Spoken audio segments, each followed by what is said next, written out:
Et salut l'ami du voyage et bienvenue sur cette nouvelle vidéo. Alors aujourd'hui, je vais te montrer mes souvenirs du Japon. Voilà, tu vas voir tout ce que j'ai pu ramener de ce pays formidable.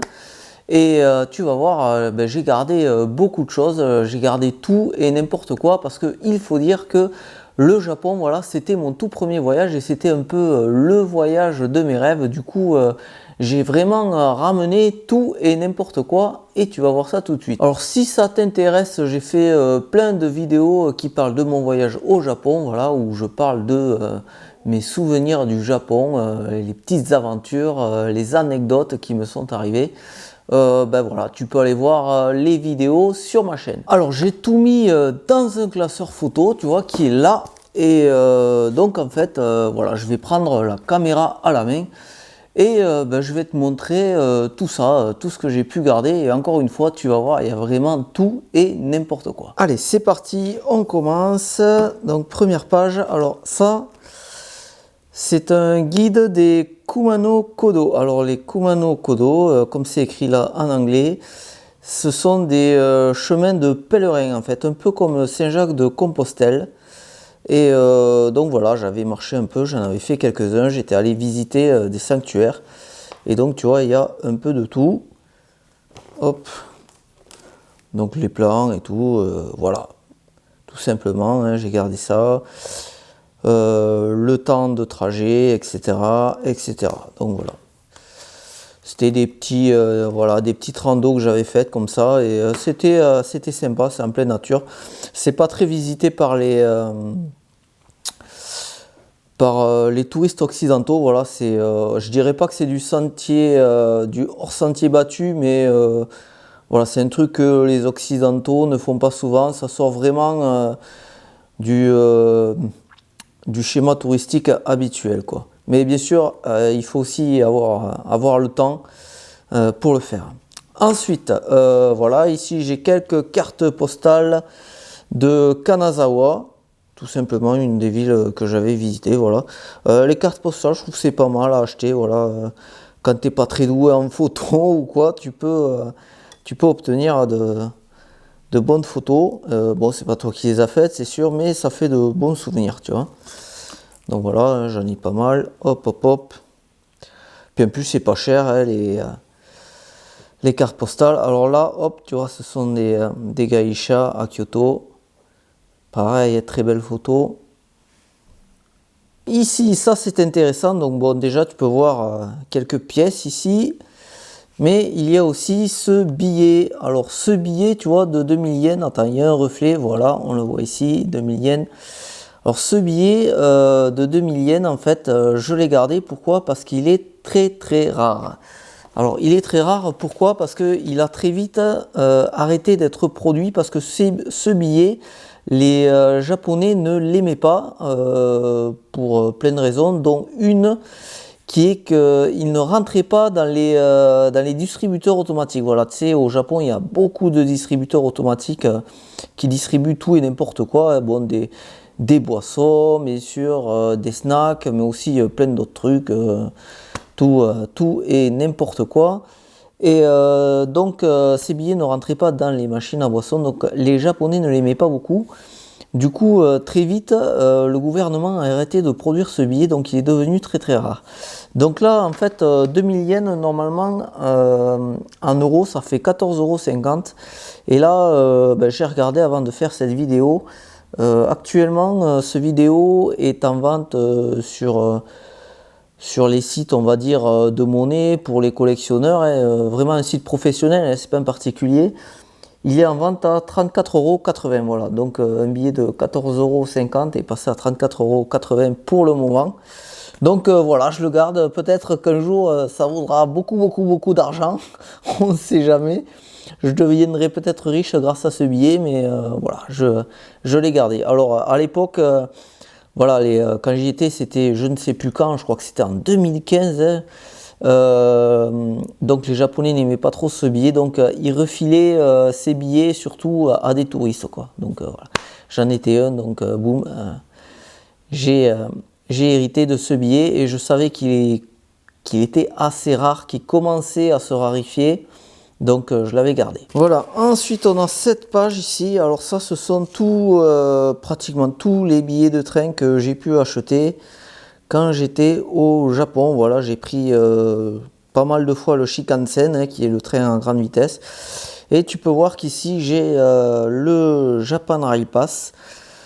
Alors le Japan Rail Pass, qu'est-ce que c'est? Eh bien c'est tout simplement un pass qui te permet de prendre le train autant de fois que tu veux sans avoir à le payer. En fait, tu payes le pass et après tu peux prendre le train tant que tu veux. Alors il y a une durée dans le temps limitée, mais c'est vachement pratique. Moi j'avais pris 3 semaines, c'était le maximum, quoi. Et donc en même temps j'ai aussi un plan du réseau de train. Alors c'est pas le réseau de train du Japon, c'est le réseau de train de Tokyo, tout simplement. Alors voilà, hein, Tokyo a un réseau de train énorme.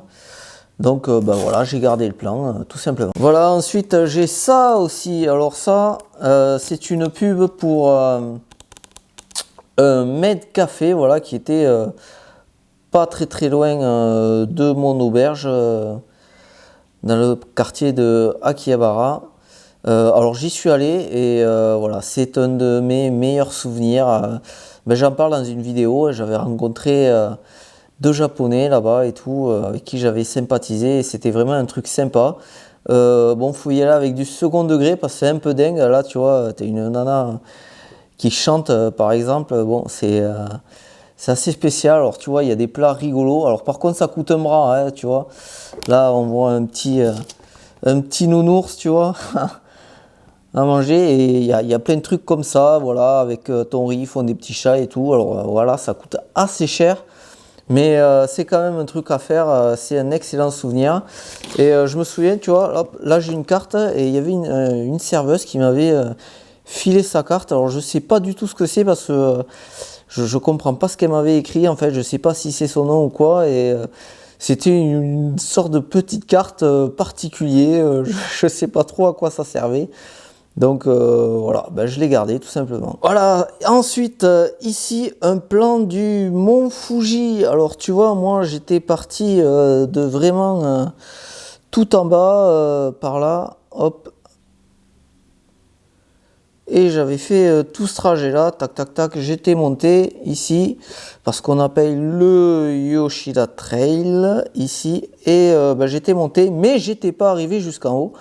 À cause du mauvais temps, à cause de la pluie. Voilà, j'avais eu de la pluie toute la nuit parce que j'étais monté pour voir le lever de soleil. J'avais eu de la pluie toute la nuit, c'était vraiment horrible. En plus, après en descendant, je m'étais perdu, je m'étais fait prendre en autostop. En fait, voilà, c'est resté un super souvenir aussi. Et encore une fois, je raconte ça dans une de mes vidéos. Voilà, je t'invite, pardon, à regarder cette vidéo qui raconte toute mon histoire, mon ascension un peu calamiteuse du mont Fuji, mais qui est resté vraiment un très bon souvenir, un échange culturel assez énorme avec la personne qui m'avait pris en autostop. Ouais, voilà, plus exactement, j'étais parti de là en fait, hein, c'était tout le début quoi, et j'avais tout fait à pied. C'est une ascension qui dure 10 heures quoi. Et voilà, j'avais pris la pluie, c'était vraiment terrible. Donc j'avais un peu tout gardé, encore une fois. Ici un petit dépliant là dedans. Bon, je sais pas ce qu'il y a. Tant pis, je vais pas l'ouvrir, je vais perdre du temps sinon. Ça doit être un petit plan aussi ou un truc comme ça. Ensuite, un peu plus bas, il y a 2-3 trucs que j'avais mangé en fait. Alors ça, c'est par exemple un Kit Kat. Faut savoir qu'en France, les Kit Kat, t'as juste goût chocolat. Voilà, tout simplement. Et au Japon, il y a des Kit Kat absolument à tout. Il y a chocolat blanc, citron, mangue. T'as tous les parfums imaginables. C'est absolument incroyable. Et ça, eh bien, c'était un mochi. Alors, un mochi, qu'est-ce que c'est? C'est tout simplement une boule de pâte de riz et dedans il y a un truc fourré. Alors généralement moi c'était haricots rouges, mais il peut y avoir d'autres parfums. Et donc j'en mangeais souvent en fait des mochi. Ça faisait partie de mes trucs préférés quoi. Généralement je les mangeais à midi quoi, je me prenais un onigiri. Donc le onigiri c'est une boule de riz tout simplement, pareil fourré avec de la viande ou du poisson, et je prenais un dessert, un petit mochi mochi, et je me régalais tout simplement. Alors c'est un goût, on va dire, c'est pas très sucré, c'est très doux, et avec la pâte de haricots rouges dedans, ça m'irritait la gorge au bout d'un moment si j'en mangeais trop, tu vois. Ça me grattait un peu la gorge, c'était bizarre, quoi. Voilà, ensuite ici, j'ai un petit fascicule sur Kanazawa, encore une fois. Ici, hop, j'en ai un sur Kyoto, voilà, avec un panorama et tout. Voilà, encore une fois, tu vois, j'ai vraiment tout gardé. Ensuite, si on va derrière, voilà, c'est encore, ça c'est un ticket par exemple pour un temple. Voilà, des petits fascicules qui racontent les histoires des temples, etc. J'ai vraiment gardé tout et n'importe quoi. Voilà. Alors ça c'est Kyoto. Ça c'était mon ticket pour le spectacle de Maiko, qui sont comment ça s'appelle, les geishas, les apprentis geishas.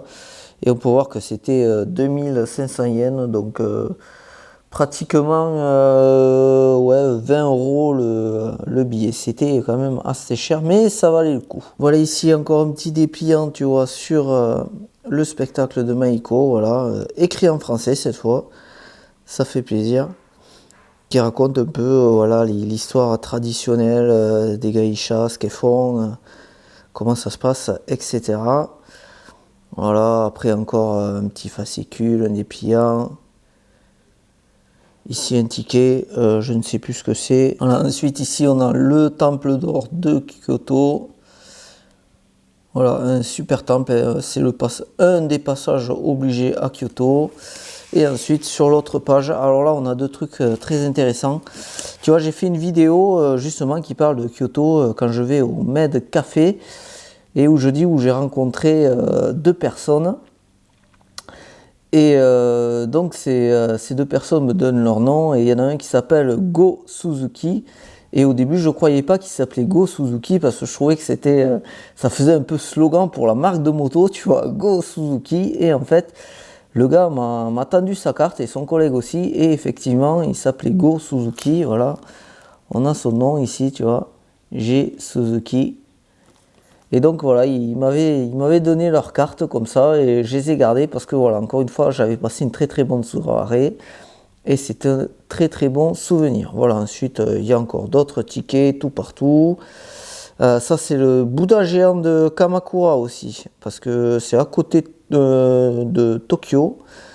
C'est une visite sympa à faire, mais sans plus. Ici par contre c'est le Togoshu de Nikko. Alors il faut vraiment y aller, parce que Nikko c'est vraiment une ville, pareil, c'est à côté de Tokyo, c'est vraiment magnifique. C'était super, j'avais adoré, c'est vraiment très très très beau.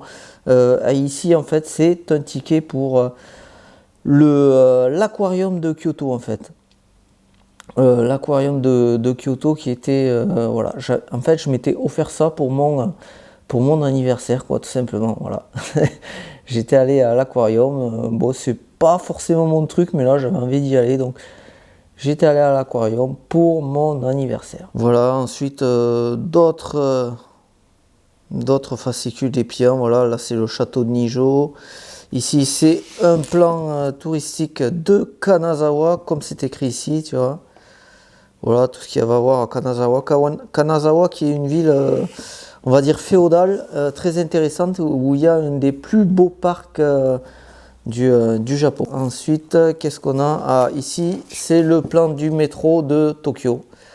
Voilà, tu peux voir que c'est assez énorme. Je me suis jamais vraiment perdu. Je me suis perdu une fois à la station de Shinjuku, mais voilà, c'est une des stations qui a le plus de sorties en fait, et je m'étais complètement paumé.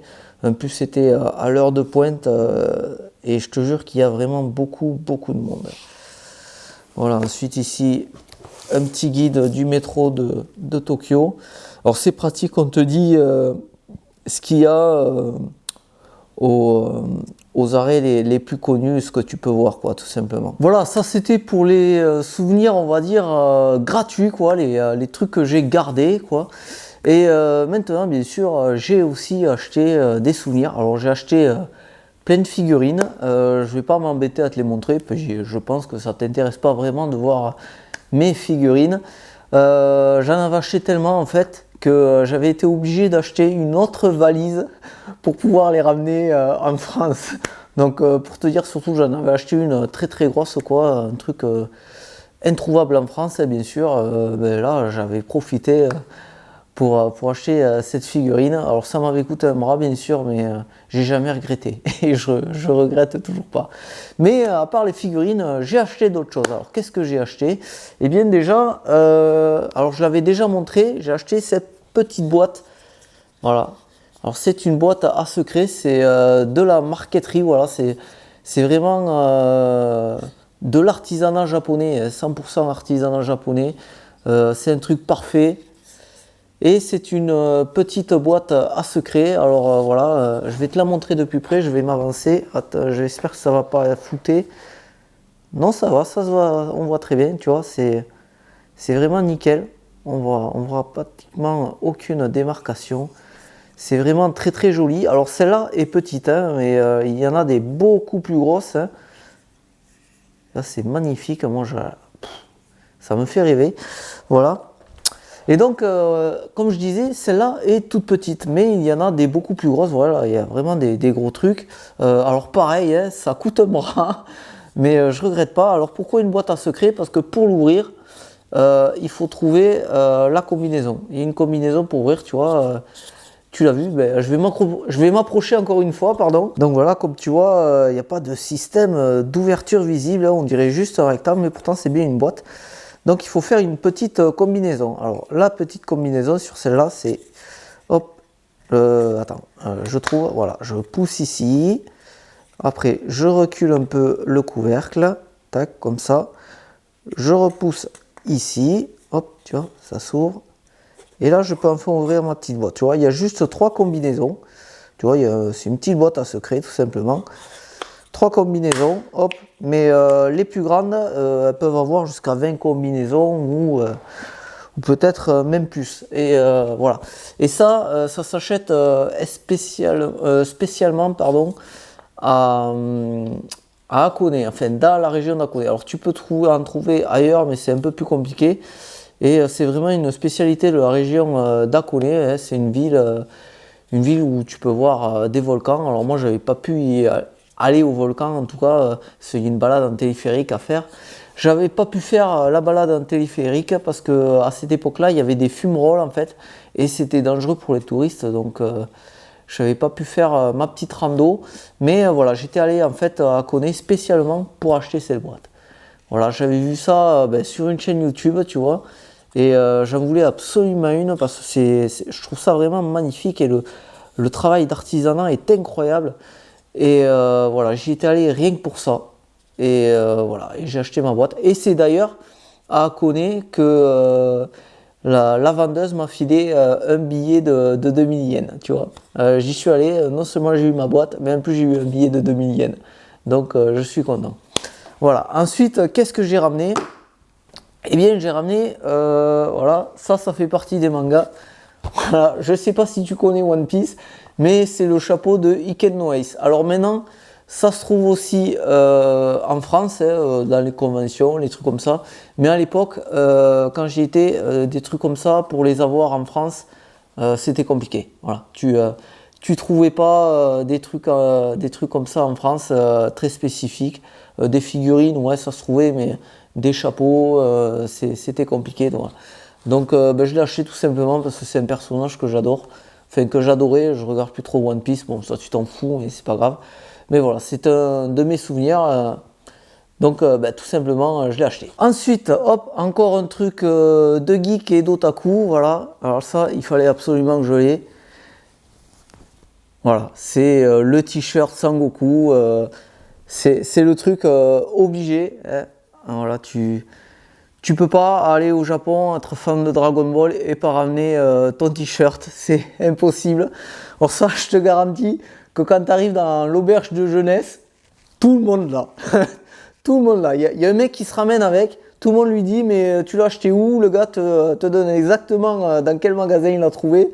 Tout le monde va dans le magasin et le soir même, tout le monde a son t-shirt sur le dos. C'est un truc assez incroyable. J'en suis très très fier. Hein. Voilà. C'est bon, maintenant je crois qu'on peut le trouver, enfin avec internet, de toute façon tu peux acheter sur internet et tout. Mais c'est quand même beaucoup plus classe de dire ce t-shirt vient du Japon, tu vois. Quand je le porte, j'en suis très fier et on me le demande, mais tu l'as eu où? Je dis, ben, je l'ai ramené du Japon. Et là, la grande fierté là et admiration dans les yeux de mes interlocuteurs.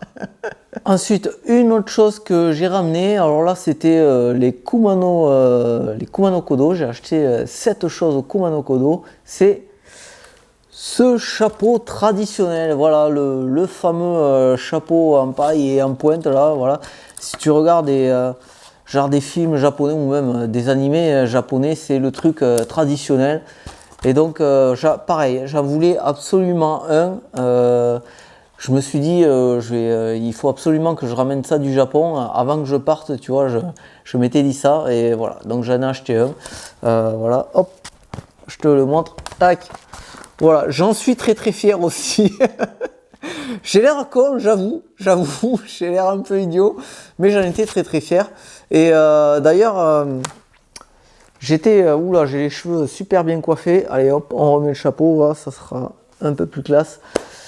Voilà, d'ailleurs, quand je l'ai ramené, j'étais dans le train ou dans le métro Tokyo Heat, je me souviens plus, et il y a un mec qui a vu ce chapeau qui pendait à mon sac à dos, et il m'a demandé, mais où c'est que tu as eu ça? Moi, j'en veux absolument un.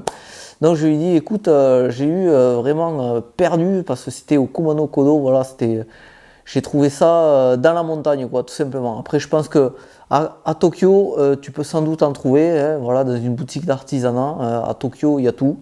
Mais voilà, encore une fois, c'est quand même plus sympa d'aller chercher ça dans un village au fin fond de la campagne, en haut d'une montagne. Voilà, c'est l'aventure, quoi, tu vois un peu. Voilà, ensuite, qu'est-ce que j'ai ramené d'autre? Eh bien, un parapluie. Alors, je l'ai pas là, mais voilà, c'est un parapluie japonais typique, enfin typique entre guillemets. Il est moderne, mais il est transparent si tu veux. Si tu vas au Japon. Tu verras, il y en a beaucoup qui ont des parapluies transparents comme ça se fait beaucoup. Et donc voilà, moi j'en avais acheté un. Pourquoi? Ben, tout simplement parce qu'il pleuvait et j'avais besoin d'un parapluie. Et ce qui est très bien, c'est que quand il pleut au Japon, tout le monde a son petit parapluie. Et quand tu rentres dans une boutique, à l'entrée des boutiques, il y a un endroit où poser ton parapluie. Voilà, des petits réceptacles, des petits trucs où ranger ton parapluie debout comme ça il égoutte dans un bac et tout, tu fous pas de l'eau partout dans la boutique et quand tu ressors tu peux rester 1 heure, 2 heures et quand tu ressors ton parapluie est là, personne te l'a pris. C'est ça qui est super au Japon aussi, on vole rien du tout et ce truc des parapluies, tu vois, c'est un détail encore une fois, mais j'avais adoré. Et au Japon tu as plein de petits détails qui facilitent la vie, c'est non, parce qu'en France quand tu arrives dans les boutiques avec ton parapluie, c'est chiant, moi j'aime pas mettre de l'eau partout, j'aime pas salir, alors là il y a des gens qui sont chiants à nettoyer, et bien là au Japon, voilà, t'embêtes pas les gens qui nettoient. Et enfin, dernière chose que j'avais ramené du Japon, c'était 2 graines. Voilà, pareil, dans une autre vidéo, je parlais, quand j'étais à Kanazawa, je parlais d'un vieux qui m'avait donné 2 graines qui ressemblaient à des glands, et bon c'était pas des glands, hein, ça y ressemblait mais ça n'en était pas. Et donc à mon retour en France, je les avais fait germer et il y en avait une qui avait pris et j'avais un petit arbuste en fait, un petit arbre japonais, voilà. Et malheureusement, quand je suis parti en tour du monde, je l'avais confié à mon père et quand je suis revenu de mon tour du monde, l'arbre était mort. Voilà, c'est triste. Il s'en est pas bien occupé. L'arbre était crevé et voilà, c'est dommage. J'y tenais beaucoup, mais j'avais plus d'arbres. Voilà, j'avais fait germer une graine qui venait du Japon. Voilà, je vais m'arrêter là pour cette vidéo qui était quand même assez différente de ce que je fais d'habitude. Voilà, ça m'a fait plaisir de le faire en tout cas. Alors celle-là était basée spécifiquement sur le Japon et j'en ferai une autre, je ne sais pas quand, qui parlera de mes autres souvenirs de voyage, mais cette fois dans le monde entier. Généralement, je ramène pas beaucoup de trucs. Là, le Japon, c'était exceptionnel que je ramène tout ça. Mais voilà, je parlerai de mes autres souvenirs de voyage. Et donc pour pas rater cette prochaine vidéo, alors ça sera pas celle qui vient, ça sera sûrement dans quelques semaines, hein, mais pour pas la rater, il faut t'abonner à cette chaîne et bien sûr cliquer sur la cloche pour avoir la notification. Et si cette vidéo t'a plu, n'hésite pas à lâcher un petit commentaire, un pouce bleu aussi. Dans les commentaires, voilà, n'hésite pas à me dire ce que toi tu as ramené du Japon ou de tes autres pays. Voilà, on a toujours des souvenirs comme cette boîte là. Moi j'adore, voilà, j'adore cette boîte. Il y a sûrement des trucs que tu as ramené d'un de tes voyages et que tu trouves ça super et tu peux pas t'en passer. Mais voilà, n'hésite pas à partager avec la petite communauté de Mes Yeux sur le Monde tes souvenirs de voyage. Allez, en attendant la prochaine vidéo, je te dis à bientôt ici ou ailleurs dans le monde et en attendant, explore, découvre, voyage. À plus!